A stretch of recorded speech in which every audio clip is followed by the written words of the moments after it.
Hello students, 11th standard scan copy download பண்ணுறதுக்கான link கொடுத்துட்டாங்க. Download பண்ணுறதுக்கான லிங்க் உங்களுக்கு நான் டிஸ்கிரிப்ஷனில் கொடுக்குறேன். ஸோ அந்த லிங்க்கை நீங்கள் டச் பண்ணிங்கன்னா நீங்கள் உங்களோட ரெஜிஸ்டர் நம்பரும் டேட் ஆஃப் பர்த்தும் சப்மிட் பண்ணிங்கன்னா உங்களோட ஸ்கேன் காப்பி டவுன்லோட் பண்ணிக்கலாம். இந்த இன்ஃபர்மேஷனில் என்ன சொல்லியிருக்காங்க அப்படின்னு பார்த்தீங்கன்னா, ஸ்கேன் காப்பி டவுன்லோட் பண்ண உடனே ரீடோட்டலிங் ரீவேல்யூஷன் பண்ணோன்னு நினைக்கிறவங்க நாளைக்கு 11th அன்னைக்கு June 11th Wednesday afternoon 12 o'clock இருந்து ஃப்ரைடே ஈவினிங் 5 o'clock வரையும். ஸோ புதன்கிழமை, வியாழக்கிழமை, வெள்ளிக்கிழமை இந்த 3 நாளுமே நீங்கள் ரீவேல்யூஷன் அப்ளை பண்ணுறவங்களும் அப்ளை பண்ணலாம், ரீடோட்டலிங் அப்ளை பண்ணுறவங்களும் அப்ளை பண்ணலாம் அப்படின்னு சொல்லியிருக்காங்க. இது எங்கே போய் அப்ளை பண்ணலாம் அப்படின்னு பார்த்தீங்கன்னா, அதாவது மறுகூட்டலும் மறு மதிப்பீட்டிற்கான அந்த கட்டணத்தை எங்கே கட்டணும்னு பார்த்தீங்கன்னா, உங்கள் ஸ்கூலில் கலெக்ட் பண்ணல, மாவட்ட அரசு தேர்வுகள் உதவி இயக்குனர் அலுவலகத்தில் பணமாக செலுத்த வேண்டும். நீங்கள் எந்த டிஸ்ட்ரிக்டில் இருக்கீங்களோ அந்த டிஸ்ட்ரிக்டில் அந்த மாவட்ட அரசு தேர்வுகள் உதவி இயக்குனர் அலுவலகத்தில் அதை கட்டணும். தென்காசி, ராணிப்பேட்டை, திருப்பத்தூர், கள்ளக்குறிச்சி, செங்கல்பட்டு, மயிலாடுதுறை இந்த மாவட்டத்தில் இருக்கவங்க மறுகூட்டல் மற்றும் மறுமதிப்பீட்டிற்கு விண்ணப்பிக்க விரும்பும் தேர்வர்கள் முதன்மை, அதாவது மாவட்ட முதன்மை கல்வி அலுவலர் அலுவலகத்தில் உங்களோட விண்ணப்ப படிவங்களை நீங்கள் அதற்குரிய கட்டணங்களை கொடுத்து நீங்கள் பணமாக செலுத்தணும் அப்படின்னு சொல்லியிருக்காங்க. மறுமதிப்பீடு, இப்போ ரீவேல்யூஷன் பண்ணுறது அப்படின்னா ஒரு சப்ஜெக்ட் 505 rupees கலெக்ட் பண்ணுறாங்க ரீவேல்யூஷனுக்கு, மறுமதிப்பீட்டுக்கு. அதாவது ஃப்ரெஷ்ஷாக ஃபஸ்ட்லேருந்து உங்களோட ஆன்சர் ஷீட்டை பக்காவாக கரெக்ட் பண்ணுவாங்க முதல்ல இருந்து. அதே மறுகூட்டல் டோட்டல் பண்ணுறாங்க, டோட்டல் செக் பண்ணுறாங்க, உங்களோட டோட்டல் மிஸ்டேக்ஸாக இருக்குது, என்னோட டோட்டல் நான் ஆன்சர்லாம் எல்லாம் கரெக்டாக இருக்குது, டிக் பண்ணி மார்க் போட்டிருக்காங்க, ஆனால் என்னோட மார்க்ஸ் ஃப்ரண்ட் பேஜில் டோட்டலிங் மிஸ்டேக்காக இருக்குது அப்படின்னு ஃபீல் பண்ணுறவங்க மறுகூட்டல் அப்ளை பண்ணலாம், ரீடோட்டலிங். அது உயிரியல் பாடம், அதாவது பயாலஜிக்கு மட்டும் 305 rupees, மற்ற சப்ஜெக்ட்ஸ் அதர் சப்ஜெக்ட்ஸ்க்கு 205 rupees கலெக்ட் பண்ணுறாங்க. புரிஞ்சுதுங்களா? ஸோ 3 days டைம் கொடுத்துருக்காங்க, நாளைக்கு, நாளை மறுநாள், அதுக்கு மறுநாள். ஸோ இந்த 3 நாளில் ரீடோட்டல் ரீவேல்யூஷன் அப்ளை பண்ணுறவங்க அப்ளை பண்ணலாம். ஸ்கேன் காப்பி கையில் வந்த உடனே நீங்கள் செய்ய வேண்டிய முதல் வேலை உங்களோட டோட்டல் கரெக்டாக இருக்கான்னு செக் பண்ணிக்கோங்க. அதே போல் டோட்டல் கரெக்டாக இருக்குது, ஃப்ரண்ட் பேஜில் கொடுத்துருக்க மார்க்கும் கரெக்டாக இருக்குது அப்படின்னா அடுத்து ஆன்சர் ஷீட்டில் எல்லா இடத்துலையுமே உங்களுக்கு மார்க்ஸ் கரெக்டாக கொடுத்துருக்காங்களா, டிக் பண்ணிவிட்டு அதுக்கு மார்க் கொடுத்துருக்காங்களா, இந்த மாதிரியான விஷயங்களை செக் பண்ணிக்கோங்க. வேறு என்னென்ன மிஸ்டேக்ஸ் ஸ்கேன் காப்பியில் நடந்திருக்கு அப்படின்னு செக் பண்ணிவிட்டு தேவைப்படுறவங்க ரீவேல்யூஷனுக்கோ ரீடோட்டலிங் அப்ளை பண்ணுங்க. மிஸ்டேக்ஸ் எதுவுமே இல்லாமல் நீங்கள் ரீடோட்டலிங் அப்ளை பண்ணால் கண்டிப்பாக உங்களுக்கு மார்க்ஸ் குறையிறதுக்கும் வாய்ப்புகள் இருக்குது. ஸோ உங்களோட பேப்பர் கரெக்ஷன் பார்க்கணும் அப்படின்னு ஃபீல் பண்ணுறவங்க என்னோடய வாட்ஸ்அப் நம்பர் டிஸ்கிரிப்ஷனில் கொடுக்குறேன், என்னோடய மொபைல் நம்பர்.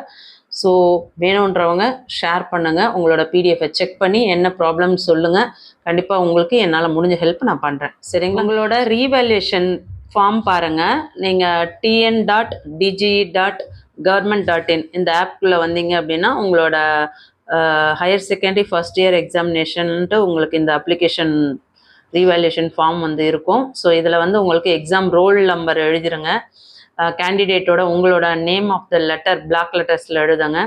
ஸோ நீங்கள் லாங்குவேஜ் அப்ளை பண்ணுறீங்க அப்படின்னா அந்த லாங்குவேஜுக்கு எதிர்க்க இருக்குது பார்த்தீங்களா, ஸ்ட்ரெயிட்டாக put tick in the relevant பாக்ஸ்ன்னு இருக்குல்ல, ஸோ அந்த பாக்ஸில் டிக் பண்ணுங்கள்.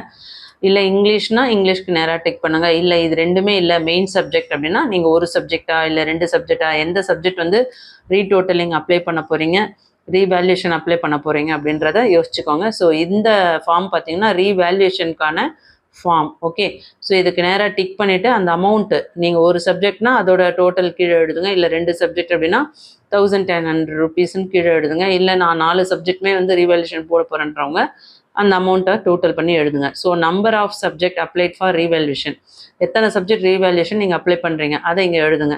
அடுத்து ரீவேல்யூஷன் பண்ணுறதுக்கு என்னென்ன கண்டிஷன் கொடுத்துருக்காங்க பாருங்கள். In revaluation all the answers will be revalued by a team of 3 senior subject teacher. அதாவது சீனியர் சப்ஜெக்ட் டீச்சர் ஒரு 3 members கொண்ட ஒரு டீம் உங்களோட ஆன்சர் பேப்பரை திரும்பவும் ஃபர்ஸ்ட்லேருந்து ரீவேல்யூ பண்ணி கரெக்ஷன் பண்ணுவாங்க. On revaluation if increase or decrease in marks occur the same will be affected in both ways. அதாவது உங்களோட மார்க்ஸ் இன்க்ரீஸ் ஆகிறதுக்கும் வாய்ப்புகள் இருக்குது, டிக்ரீஸ் ஆகிறதுக்கும் வாய்ப்புகள் இருக்குது. இல்லை சேமாக வர்றதுக்கும் வாய்ப்புகள் இருக்குன்னு சொல்லியிருக்காங்க. If there is any decrease or increase in total marks, these marks would be taken a final and a new mark sheet will be issued the candidate by cancelling the earlier one accordingly. உங்களோட mark increase ஆனாலோ இல்லை degrees ஆனாலோ உங்களுக்கு புதுசாக வந்து ஒரு mark certificate கொடுப்பாங்க அப்படின்னு சொல்லியிருக்காங்க. சரிங்களா? So I agree to the about terms and condition. So signature of the candidate உங்களோட சைன் போட்டுட்டு நீங்கள் என்ன சென்னை டிஸ்ட்ரிக்டா, கோவையா, திருச்சியா, அந்த பிளேஸை மென்ஷன் பண்ணி உங்களோட டேட்டு நீங்கள் என்னைக்கு ஃபார்ம் சப்மிட் பண்ணுறீங்களோ அந்த டேட் ஃபில் பண்ணிக்கோங்க. கீழே டேட் கொடுத்துருக்காங்க பாருங்க, 11/6 13/6, அதாவது June 13 ஈவினிங் வந்து 5 o'clock வரையும் உங்களுக்கு டைம் கொடுத்துருக்காங்க. ஸோ அந்த டைமுக்குள்ளே நீங்கள் இந்த ஃபார்மை வந்து சப்மிட் பண்ணிங்க. என்றைக்கு ஃபார்ம் கொடுக்குறீங்களோ அன்றைக்கி டேட் கீழே போட்டுக்கோங்க. ஓகேங்களா? அதே சேம் வெப்சைட்டில் வந்து நீங்கள் ஃபஸ்ட் இயர், அதாவது ஹையர் செகண்டரி ஃபஸ்ட் இயர்னு பார்த்தீங்கன்னா உங்களுக்கு இந்த ஃபார்ம் ஓப்பன் ஆகும், ரீடோட்டலிங்னு. ஸோ இந்த ஃபார்ம் வந்து எதுக்கு அப்படின்னு பார்த்தீங்கன்னா, உங்களோட டோட்டல் வந்து ஃப்ரண்ட் பேஜில் எனக்கு வந்து கரெக்டான இல்லை, டோட்டல் வந்து நான் டோட்டலாக ஒவ்வொரு பேஜுமே வைஸ் வந்து செக் பண்ணேன். ஸோ அந்த டோட்டலுக்கும் ஃப்ரண்ட் பேஜில் உங்கள் டோட்டல் நமக்கு என்ட்ரி பண்ணியிருக்கிறதுக்குமே வந்து நிறைய டிஃப்ரென்ஸ் இருக்குது அப்படின்னு ஃபீல் பண்ணுறவங்க ரீடோட்டலிங் அப்ளை பண்ணலாம். இல்லை எனக்கு கரெக்ஷன் பண்ணியிருக்காங்க ஆனால் மார்க்ஸ் கொடுக்கல, அந்த மாதிரியான உள்ள ரீசன் யார் யார் அப்ளை பண்ணலான்னு கீழே தெளிவாக கொடுத்துருவாங்க பாருங்கள். Total mistakes in marks, total மிஸ்டேக்ஸாக இருந்தால் அப்ளை பண்ணலாம். Answers are valued but marks not awarded, அதாவது கரெக்டான வேல்யூ உள்ள ஆன்சருக்கு வந்து மார்க் கொடுத்துருக்காங்க, டிக் பண்ணியிருக்காங்க ஆனால் அதுக்கு வந்து மார்க் கொடுக்கல. Marks awarded but not posted in the front page, mark கொடுத்துருக்காங்க ஆனால் அது வந்து ஃப்ரண்ட் பேஜில் வந்து என்ட்ரி பண்ணாமல் விட்டுட்டாங்க. அன்வேல்யூட் ஆன்சர், நிறைய ஆன்சரை வந்து கரெக்ஷன் பண்ணாமலே இருக்காங்க. Difference of mark between answer script and provisional mark sheet, answer ஸ்கிரிப்டில் ஒரு மார்க் இருக்குது, என்னோட ப்ரொவிஷனல் மார்க் ஷீட்டில் ஒரு ஆன்சர் இருக்குது. ஸோ இந்த கம்ப்ளைண்ட் இருக்கவங்க அப்படிலாம் எல்லாருமே வந்து ரீடோட்டலிங் அப்ளை பண்ண முடியும். Norms for retotalling the valued answer script, the retotalling the marks already awarded will be retotalled question wise and page wise, question வைஸும் பேஜ் வைஸுமே வந்து ரீடோட்டல் பண்ணுவாங்களாம். Unvalued answer will be considered for awarding marks, உங்களோட answer கரெக்டாக இருந்து அதுக்கு வந்து வேல்யூக்கு mark கொடுக்காம இருந்தது அப்படின்னா அன்வேல்யூட் ஆன்சருக்குலாம் பார்த்தீங்கன்னா உங்களுக்கு மார்க் கொடுத்துருவாங்களாம். If the candidates claims for awarding more marks for any answer is request will not be considered.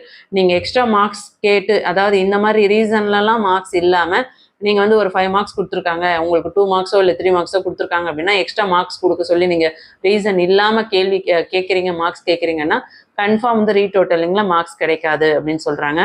If there is any increase of marks, a new mark certificate will be issued to the candidate by cancelling the earlier one accordingly. டோட்டலில் check பண்ணும்போது உங்களுக்கு total increase ஆகுது அப்படின்னா கண்டிப்பாக வந்து உங்களுக்கு ஒரு mark sheet கொடுப்பாங்க அப்படின்னு சொல்லியிருக்காங்க. So I agree to the about terms and condition, இந்த கண்டிஷனுக்குலாம் ஒத்துக்கிறேன்னு சொல்லிட்டு நீங்கள் வந்து இங்கே சிக்னேச்சர் போடணும், உங்கள் பேரண்ட்டோ இல்லை கேண்டிடேட்டோ. ஸோ பிளேஸ், நீங்கள் எந்த பிளேஸில் இருக்கீங்க அந்த மென்ஷன் பண்ணி என்னைக்கு இந்த ஃபார்ம் சப்மிட் பண்ணுங்களோ அந்த டேட்டை வந்து சப்மிட் பண்ணுங்கள். சரிங்களா? அந்த டேட்டை போடுங்க. லாங்குவேஜ்னா அதுக்கு நேராக பாருங்கள், புட் இன் த ரெலவெண்ட் பாக்ஸ்னால் அங்கே டிக் பண்ணுங்கள். லாங்குவேஜுக்கு எவ்வளோ அமௌண்ட்டு அந்த அமௌண்ட்டை இங்கே நோட் பண்ணுங்கள். அடுத்து put tick in the relevant box, difference or marks between answer script, உங்கள் ஆன்சர் ஸ்கிரிப்ட்லையும் ப்ரொவிஷனல் மார்க் ஷீட்லையும் எவ்வளோ மார்க்ஸ் டிஃப்ரென்ஸ் இருக்கோ அந்த மார்க்ஸை வந்து இங்கே மென்ஷன் பண்ண சொல்கிறாங்க. நெக்ஸ்ட் காலம் பாருங்கள், total mistakes in marks found in the front page, டோட்டலாக வந்து ஃப்ரண்ட் பேஜ்லேயே வந்து மார்க்ஸ் வந்து மிஸ்டேக்ஸாக எழுதியிருக்காங்க அப்படின்னா அதை வந்து இங்கே எவ்வளோ மிஸ்டேக் இருக்குது அப்படின்றத அந்த பேஜை வந்து பேஜில் என்ன மார்க்ஸ் மிஸ் ஆகிருக்கோ அதை இங்கே நோட் பண்ண சொல்கிறாங்க. அடுத்தது பார்த்தீங்கன்னா answer script write the page number, question number. Answer ஸ்கிரிப்டில் வந்து உங்களோட கொஸ்டின் நம்பரில் வந்து கரெக்ட் பண்ணி மார்க் கொடுக்காம இருந்தது, இல்லை இந்த பேஜில் வந்து மார்க்ஸே கொடுக்காம இருக்குது அப்படின்னா அதோட பேஜ் நம்பர் இல்லை கொஸ்டின் நம்பர், அது எந்த இடத்துல உங்களுக்கு ரீடோட்டலிங் செக் பண்ணணும் அந்த பேஜ் நம்பரையோ இல்லை கொஸ்டின் நம்பரையோ மென்ஷன் பண்ணுங்கள். அது லாங்குவேஜா, இங்கிலீஷா, என்ன அப்படின்றது, இல்லை அதர் சப்ஜெக்டா அப்படின்றத அதுக்கு நேராக டிக் பண்ணி நீங்கள் இந்த இடத்துல பாக்ஸில் மென்ஷன் பண்ணணும். ஸோ கீழே டோட்டல் அமௌண்ட் என்னன்றதை டோட்டல் பண்ணி எழுதிக்கோங்க. அடுத்து பார்த்தீங்கன்னா number of subject applied for retotalling, நீங்கள் ரீடோட்டலிங்க்கு எவ்வளோ சப்ஜெக்ட் அப்ளை பண்ணியிருக்கீங்க அப்படின்றத கீழே மென்ஷன் பண்ணிடுங்க. சரிங்களா? ஸோ ரீடோட்டலிங் பண்ணணுமா, ரீவேல்யூஷன் பண்ணணுமா அப்படின்றத முதல் நீங்கள் தெளிவுபடுத்திக்கோங்க. ஃபஸ்ட்டு கையில் ஸ்கேன் காப்பி வந்த உடனே அதை தெளிவாக வந்து டோட்டலாக செக் பண்ணிவிட்டு ஒவ்வொரு கொஷின்ஸ்க்கும் வந்து கரெக்டாக ஆன்சர் கொடுத்துருக்குமா அப்படின்னு பக்காவாக செக் பண்ணுங்கள். ஏதாவது ஹெல்ப் வேணுன்றவங்க என்னோடய வாட்ஸ்அப் நம்பர் கீழே கொடுக்குறேன். ஸோ உங்களோட ஸ்கேன் காப்பியை ஷேர் பண்ணுங்கள். என்னால் முடிஞ்ச ஹெல்ப் கண்டிப்பாக பண்ணுறேன். ஓகே, ஸோ இந்த வீடியோ யூஸ்ஃபுல்லாக இருக்குன்னா ஒரு லைக் கொடுத்துட்டு சப்போர்ட் பண்ணுங்கள். தேங்க்யூ.